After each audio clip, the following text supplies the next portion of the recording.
You have a roommate living in your head, and she is a bully.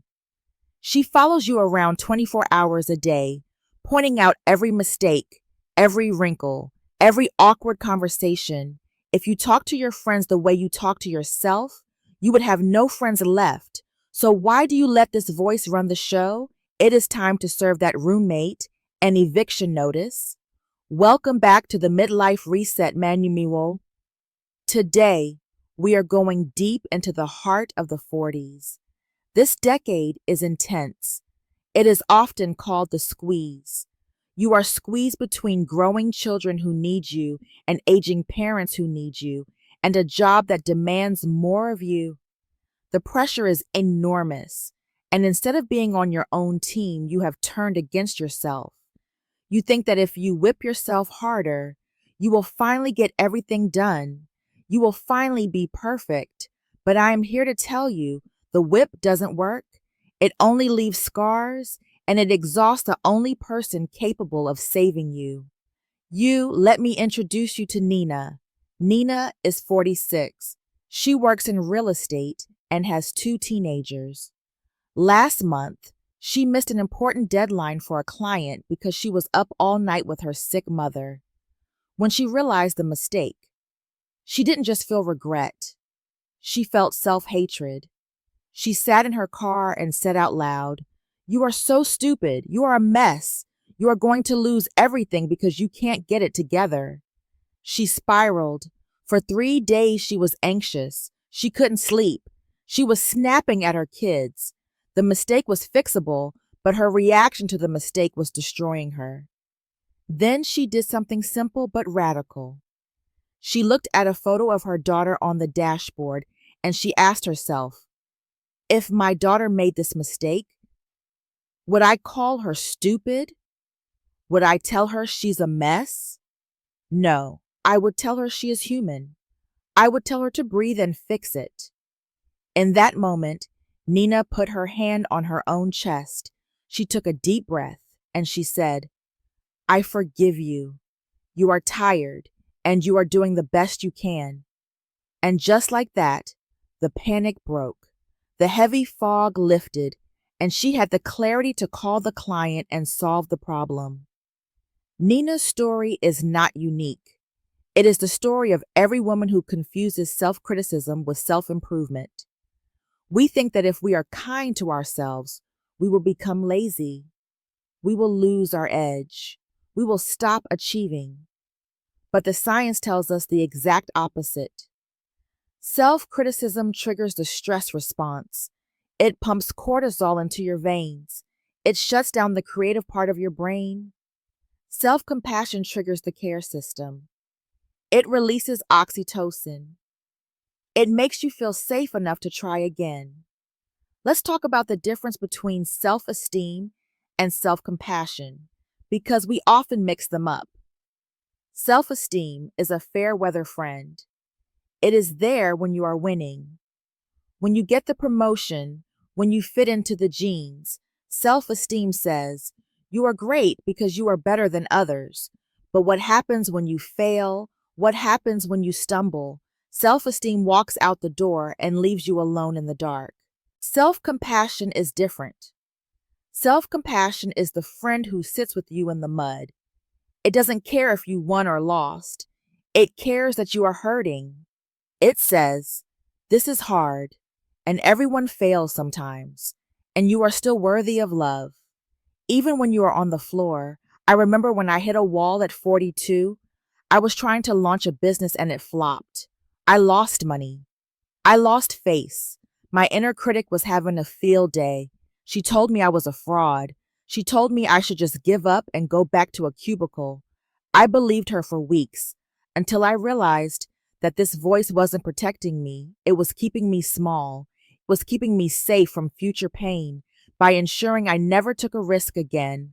I had to learn a new language, the language of kindness, and it felt awkward at first. It felt fake, like I was trying to write with my non-dominant hand. But like any muscle, it grew stronger with repetition. I learned that being hard on myself didn't prevent mistakes. It just made me afraid of them. So how do we build this muscle? How do we turn down the volume of the inner critic and turn up the volume of the inner ally? It is not about affirmations, standing in front of a mirror and saying, I'm perfect. When you don't believe it, that is useless. It is about action. It is about a specific set of tools that you can use in the heat of the moment. When the shame spiral starts, there is a 3-step method I teach all my clients. It is designed to short-circuit the shame loop immediately. It takes less than 60 seconds, but it changes the entire trajectory of your day. I call it the compassionate break, and we are going to learn it together right now. But before I give you this tool, I need you to promise me something. I need you to promise that you will actually try it, because hearing about push-ups doesn't build muscle. Doing push-ups builds muscle. If you are ready to stop being your own worst enemy and start being your own best friend, click that subscribe button, turn on the bell, because in the next part of this video, I'm going to guide you through the exact steps to rewire your brain for kindness. And you do not want to miss the relief that is waiting for you. The compassionate break has 3 steps, and you can do them anywhere, in the bathroom at work, in the carpool line, even in the middle of a fight with your partner. Here is how it works. Step 1 is mindfulness. You have to acknowledge the pain. Most of us try to ignore the pain. We shove it down. We say, I'm fine, but you cannot heal what you do not feel. So you say to yourself, this hurts, or this is a moment of suffering. You validate your own experience. You stop gaslighting yourself. Step 2 is common humanity. This is the game changer. When we fail, we usually feel isolated. We think I am the only one who can't handle my life. Everyone else is doing great. That is a lie. So you say to yourself, suffering is a part of life.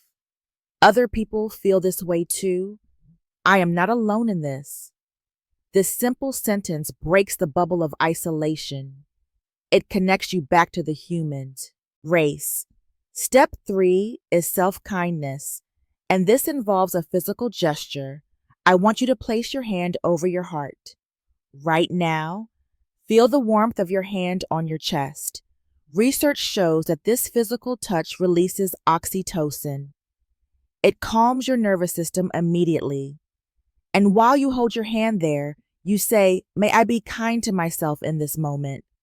May I give myself the grace I need. I know it sounds simple, maybe even a little cheesy, but I challenge you to try it. Next time you yell at your kids and feel like the worst mother in the world, stop. Hand on heart. This hurts. I am not alone. May I forgive myself. You will feel the tension leave your shoulders. You will feel your breath come back. We need to talk about the concept of reparenting, because that is essentially what we are doing. Many of us had parents who were critical or parents who were absent, so we internalized their voices. We became our own strict parents. Now, in your 40s, you have the opportunity to become the parent you always needed. You get to be the mother who says, it is okay, sweetie, you tried hard.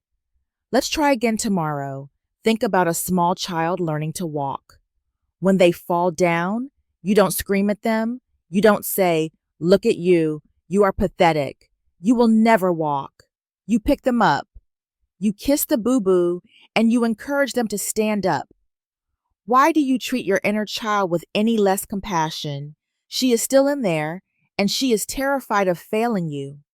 I want to give you a strategy for the daily grind, because self-compassion isn't just for the big crises.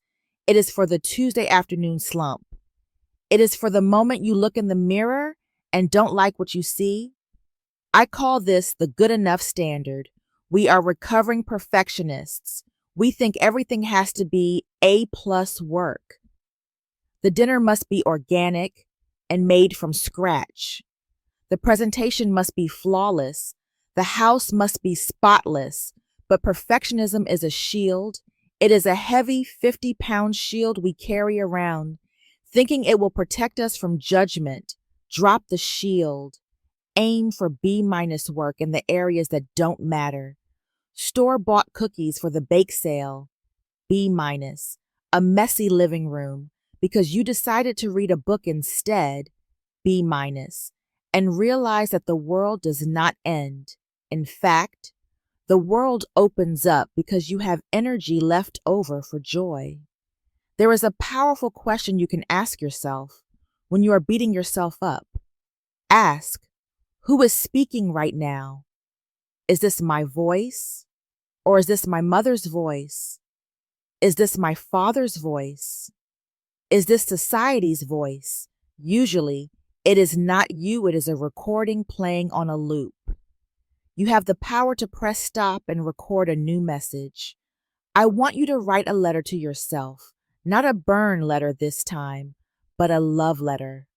Write it from the perspective of an unconditional friend. Write down all the things you have survived. Write down all the invisible labor you do that nobody sees. Write down, I see you, I appreciate you, and I love you.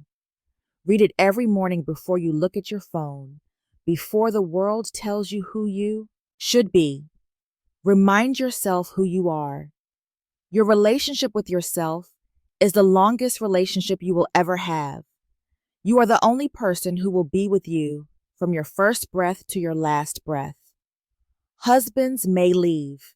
Children grow up and move away. Parents pass on, but you are with you forever. Does it make sense to be at war with your lifelong partner, or does it make sense to build a peace treaty? Self-compassion is that treaty. It is the agreement to lay down your weapons, to stop attacking your own fortress.